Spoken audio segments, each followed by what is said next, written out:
പക്ഷെ അവൻ നമ്മളെ പോലെ അല്ല വിനോദ്. ഇല്ലാത്തതിന്റെ പേരിൽ വിഷമിക്കാത്ത, ഉള്ളത് വെച്ച് ജീവിക്കാൻ പഠിച്ചവൻ. അതുകൊണ്ട് അവന് സ്വസ്ഥമായി ഉറങ്ങാൻ പറ്റും. Because he is a common man, a common middle class Indian man. കൂട്ടുകാരെല്ലാവർക്കും പുതിയൊരു വീഡിയോയിലേക്ക് സ്വാഗതം. അപ്പോൾ സുമേഷാണ് കേട്ടോ, പാലക്കാട് നിന്നും. തമ്പിന്നേൽ കണ്ടപ്പോൾ തന്നെ നാട്ടിൻപുറത്തുകാർക്കൊഴികെ ബാക്കിയുള്ളവർക്കൊക്കെ ഇതെന്താ സംഭവം എന്നൊരു സംശയം ഉണ്ടാകുമായിരിക്കും. ഒരു നിമിഷമെങ്കിലും ഒന്ന് ആലോചിച്ചിട്ടുണ്ടാവും. സിമ്പിൾ വാക്കാണ് വിറകുചാള. ഒരു വീടിൻ്റെ ഹൃദയം അടുക്കളയാണെങ്കിൽ ഞാൻ പറയുന്നു അടുക്കളയുടെ ഹൃദയം വിറകുചാളയാണെന്ന്. അപ്പോൾ ഇന്നത്തെ നമ്മുടെ വീഡിയോ നാട്ടിൻപുറത്തെ ഒരു കുഞ്ഞു വിറകുചാള നിർമ്മിക്കലാണ്. വീട്ടിലെ നമ്മുടെ വിറകുചാള കാറ്റും മഴയും വന്നൊന്ന് ചരിഞ്ഞു. അപ്പോൾ അതിനെ പൊളിച്ച് വീണ്ടും പുതിയത് നിർമ്മിക്കുകയാണ് കേട്ടോ. ഇത്തിരി വീർത്ത് പണിയെടുക്കണം കേട്ടോ. മേലായ പൊടിയും ചളിയും ചിലപ്പോൾ ചൊറിച്ചിലൊക്കെ ഉണ്ടാവും. അപ്പോൾ സാധാരണ എൻ്റെ അച്ഛനാണ് ചെയ്യുന്ന ജോലിയാണിത്. ഞാൻ ഹെൽപ്പറായിട്ട് കൂടുക മാത്രമേ ഉള്ളൂ. മൂപ്പർക്ക് വയ്യാത്ത കാരണം ഞാൻ ഈ പണി ഒറ്റയ്ക്ക് ഏറ്റെടുത്തു. എങ്ങനെയാവുമെന്ന് നോക്കാം. അപ്പോൾ ക്ലൈമാക്സ് വരെ വീഡിയോ സ്കിപ്പ് ചെയ്യാണ്ട് തന്നെ കാണുക.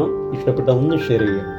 നാട്ടിൻപുറം സാധാരണക്കാരൻ്റെ വീടുകളിൽ ചെറിയ അടുക്കളയോട് ചേർന്ന ഒരു ചായ്പ് കാണും. ഷീറ്റ് വെച്ച് ഓലമേഞ്ഞോ ഒക്കെ മേഞ്ഞതാവും. ആ ചായ്പിലാണ് ചോറും കറിയും ഒക്കെ വിറക് ഉപയോഗിച്ച് പാചകം ചെയ്യുന്നത്. ഇന്നും ഞങ്ങളുടെ നാട്ടിൻപുറത്ത് അങ്ങനെ തന്നെയാണ് കേട്ടോ. കാണിച്ചു തരാം. നമ്മുടെ വീട്ടിലും അങ്ങനെ ഒരു അടുക്കളയുണ്ട്. മഴക്കാലത്ത് വിറക് നനയാതെ സൂക്ഷിക്കുന്നതിന് വേണ്ടി നിർമ്മിക്കുന്ന ഒരു കൊച്ചുപുര. പണ്ടുകാലങ്ങളിലുള്ളവർ ചാള എന്ന് ഈ ഓലമേഞ്ഞ പുരയെ വിളിക്കുന്നത് കാരണം കൊണ്ടാവും ഇതിന് വിറക് സൂക്ഷിക്കാൻ ഉപയോഗിക്കുന്ന ചാളയായതുകൊണ്ടാവും വിറകു ചാള എന്നൊരു പേര് ഇതിന് വന്നത്. വിറക് നനയാതെ സൂക്ഷിക്കുന്നതിന് നിർമ്മിക്കുന്ന ഒരു കൊച്ചുപുര. മഴക്കാലത്ത് ഇതില്ലെങ്കിൽ ഊണുകാലം ഒരുപാട് വൈകും. അതെന്തുകൊണ്ടാണെന്ന് ഞാൻ പറയണ്ടല്ലോ അല്ലേ. മഴ വന്ന് വിറക് മൊത്തം നനഞ്ഞു കഴിഞ്ഞാൽ കത്തിക്കാൻ പറ്റില്ല. അതുകൊണ്ട് തന്നെ അപ്പോൾ അതുകൊണ്ടാണ് ഞാൻ പറഞ്ഞത് അടുക്കളയുടെ ഹൃദയം എന്ന് പറയുന്നത് വിറകുചാളയാണെന്ന്. നമ്മൾ ഇത് നിർമ്മിക്കാൻ പുതിയതായിട്ട് മേടിച്ചത് എന്തൊക്കെയാ സാധനം എന്ന് നോക്കിക്കഴിഞ്ഞാൽ കുറച്ച് ടാർപോളിൻ ഷീറ്റ്, അതായത് ലാസ്റ്റ് നമ്മുടെ മുകൾ ഭാഗവും മുൻവശവും മറയ്ക്കാൻ, പിന്നെ പ്ലാസ്റ്റിക് കയർ റോള്, നിരത്തും പോതിയൊക്കെ കെട്ടാനായിട്ട്. നിരത്ത് പോതിയ ഇതൊക്കെ പാലക്കാടൻ ഭാഷയാണ് കേട്ടോ. ആദ്യം കുഴിയെടുത്ത് നെടുങ്കാൽ എന്ന് പറയുന്ന മധ്യഭാഗത്തെ 2 ഇനി 3 കൊടുത്ത് നമുക്ക് നെടുമ്പരയുടെ വലിപ്പം കൂട്ടാം, നീട്ടം അതായത് ലെങ്ത് കൂട്ടാം. അങ്ങനെ ആ നെടുങ്കാൽ കുഴി കുഴിച്ച് അതിലോട്ട് കാലിറക്കി മണ്ണും കല്ലുമൊക്കെ ഇട്ട് നല്ലതുപോലെ ഉറപ്പിക്കണം. പിന്നെ ഇരുവശത്തോട്ടുള്ള ചായ്പിന് വേണ്ടിയിട്ടുള്ള കാലുകൾ അത് 3 വെച്ചിട്ടോ അല്ലെങ്കിൽ 4 വരിയായിട്ടോ നമുക്ക് 4 കാലായിട്ടോ ഒരു സൈഡ് 4 അപ്പുറ സൈഡ് അതുപോലെ 4 വെച്ചിട്ട് നമുക്ക് കാലുകൾ കൊടുക്കാം. വലുപ്പത്തിനനുസരിച്ചാണ്. അപ്പം അങ്ങനെയാണ് ഈ ഒരു പുര നിർമ്മാണം. ഇതിന് നെടുമ്പുര എന്നാണ് ഗ്രാമങ്ങളിൽ പറയുക കേട്ടോ. അതായത് 2 സൈഡും ചായ്പ് പോലെ ആക്കുമ്പോൾ വെള്ളം നല്ല സുഖമായിട്ട് ഇറങ്ങിപ്പോവും. അതുകൊണ്ടാണ് ഈ ഒരു നെടുങ്കാല് കൊടുത്ത് ചെയ്യുന്ന പുരയായത് കൊണ്ടാണ് ഇതിന് നെടുമ്പുര എന്ന പേര് വന്നിട്ടുള്ളതെന്നാണ് എൻ്റെ ഒരു അറിവ്. വർഷങ്ങൾക്ക് മുമ്പ് പനയോല കൊണ്ടും തെങ്ങിൻ്റെ ഓല കൊണ്ടും അടച്ചുറപ്പുള്ള വാതിലും ചാണകം മെഴുകിയ തറയുമൊക്കെയുള്ള നെടുമ്പുരകൾ എൻ്റെ അച്ഛൻ ഒരുപാട് നിർമ്മിച്ചു കൊടുത്തിട്ടുണ്ട് നാട്ടിലുള്ള ആളുകൾക്ക്.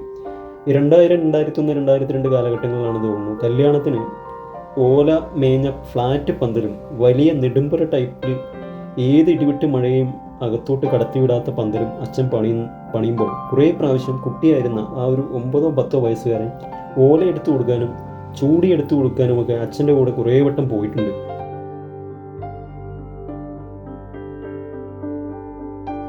പെട്ടി ട്രാക്ടറിൽ ഫുൾ ലോഡ് മുളയും അതിനു മുകളിൽ മെടഞ്ഞ ഓലക്കെട്ടുകളും തെങ്ങോലക്കെട്ടുകളും ചൂടിക്കയറും കൊച്ചക്കയറും ഒക്കെ കല്യാണ വീടുകളിലേക്ക് അതൊരു രസമായിരുന്നു. അന്ന് അതൊക്കെ വലിയ ഇഷ്ടമായിരുന്നു. അപ്പോൾ ചെക്കൻ ഇത് പഠിച്ച് പഠിത്തത്തിൽ ഉഴപ്പണ്ട എന്ന് കരുതിയെന്നോണം അച്ഛൻ സ്ഥിരമായിട്ട് ഹെൽപ്പ് ചെയ്യാൻ കൂടെ കൂട്ടാറില്ല. ആ ഒരു ടേസ്റ്റ് ഇന്നും ഉള്ളിൽ ഉണ്ടെന്ന് കൂട്ടിക്കും. ഒഴിവുള്ള ദിവസങ്ങളിലാണ് കേട്ടോ നമ്മൾ ഈ പണി ചെയ്യുന്നത്. അപ്പം അങ്ങനെ കാലത്തെ കാലിച്ചായ വയറ്റിൽ കിടന്ന് ആവിയായി പോയതറിഞ്ഞ് വയറുപ്പിടഞ്ഞ് കരയാൻ തുടങ്ങിയ നേരത്താണ് മരുമോൾ സർബത്ത് കലക്കി ഒരു ഗ്ലാസ് നിറച്ച് മാമന് തരാൻ വന്നത്. ഒരു രഹസ്യം പറയാൻ കേട്ടോ, അവളുടെ അമ്മയുടെ അടുത്ത് അമ്മയെ മാമന് സർബത്ത് വേണമെന്ന് പറഞ്ഞ് കലക്കിയാൽ അവൾക്ക് ചീത്ത കേൾക്കണ്ടല്ലോ, കുറേ കുടിക്കുകയും ചെയ്യാം. എൻ്റെ പേരും പറഞ്ഞ് അടുക്കളയിൽ കയറി ഫ്രിഡ്ജ് തുറന്ന് നെന്നാരി സർബത്തും ചുമരലമാരയിലോട്ട് ഒരു സ്റ്റൂൾ നീക്കിയിട്ട് വലിഞ്ഞു കയറിയ പഞ്ചസാര കുപ്പി താഴെ വീഴാതെ താഴോട്ടെടുത്ത് ഒരു കഷ്ണം നാരങ്ങയും ഒക്കെ എടുത്ത് ആരെയും പേടിക്കാതെ നാരങ്ങ വെള്ളം കലക്കാൻ അവൾക്ക്. സർബത്ത് കലക്കാൻ പഠിച്ചിട്ട് കുറച്ചായിട്ടുള്ളൂ കേട്ടോ. അങ്ങനെ സർബത്ത് കുടിച്ച് വീണ്ടും പണി തുടങ്ങിയപ്പോൾ വീണ്ടും ദാഹം, ഒരു ഗ്ലാസ് കൂടി വേണമെന്ന് അവളോട് പറഞ്ഞു. ഇത് പൂർത്തിയാകുമ്പോഴേക്കും വിശന്ന് ചാവും, എല്ലാം കൂടി ഞാനങ്ങ് തീർക്കും. മോനെ, വിയർത്ത് പണിയെടുത്തതിന് ശേഷമുള്ള എൻ്റെ തീറ്റ നിങ്ങളൊന്ന് കണ്ടു നോക്കും. വെറുതെ പറയുന്നതല്ല കേട്ടോ. നല്ലതുപോലെ വിയർത്ത് പണിയെടുത്തിട്ട് കഴിക്കുന്ന ഏതു ഭക്ഷണത്തിനും അന്യായ രുചിയാണ്.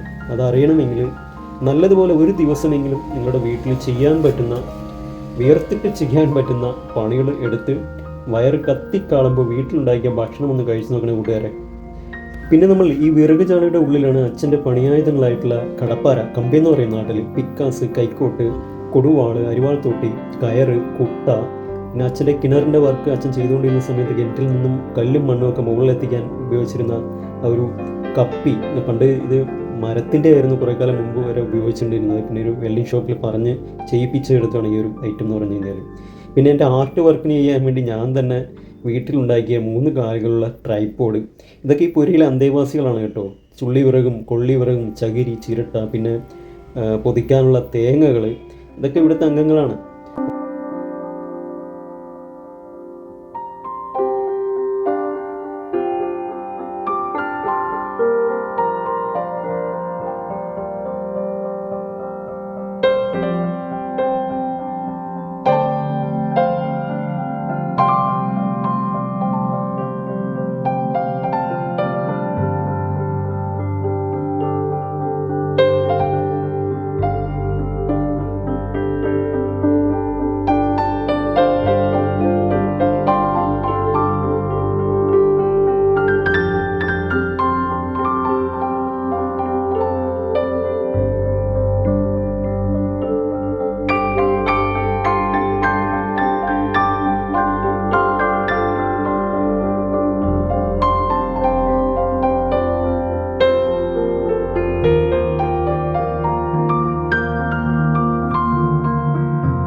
അപ്പോൾ നമ്മുടെ വീഡിയോ മുഴുവനായിട്ട് കാണുന്ന കൂട്ടുകാരെ, കുറേ നേരത്തെ പണിയാണ്. അപ്പോൾ ഇഷ്ടപ്പെട്ട ഷെയർ ചെയ്യാനും മറക്കില്ല. നാട്ടിൻപുറത്തിലെ കാഴ്ചകളാണ്. അപ്പോൾ നാട്ടിൻപുറത്തുകാർക്ക് ഇത് പ്രത്യേകിച്ച് പറയേണ്ട കാര്യമില്ല. നമ്മുടെ ചാനൽ ആദ്യമായിട്ടാണ് നിങ്ങൾ കാണുന്നത്, ചാനൽ ഒന്ന് സബ്സ്ക്രൈബ് ചെയ്ത് വെച്ചിട്ട് ബെല്ലൈക്കൻ ഓൾ എന്ന് ടേബിളാക്കാൻ പ്രത്യേകം ശ്രദ്ധിക്കുക. അതുപോലെ തന്നെ ഒരു ലൈക്കും കമൻറ്റും. അടുത്ത വീഡിയോയുമായിട്ട് വീണ്ടും കാണാം.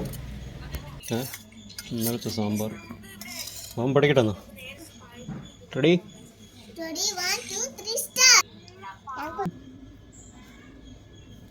എടുക്ക്.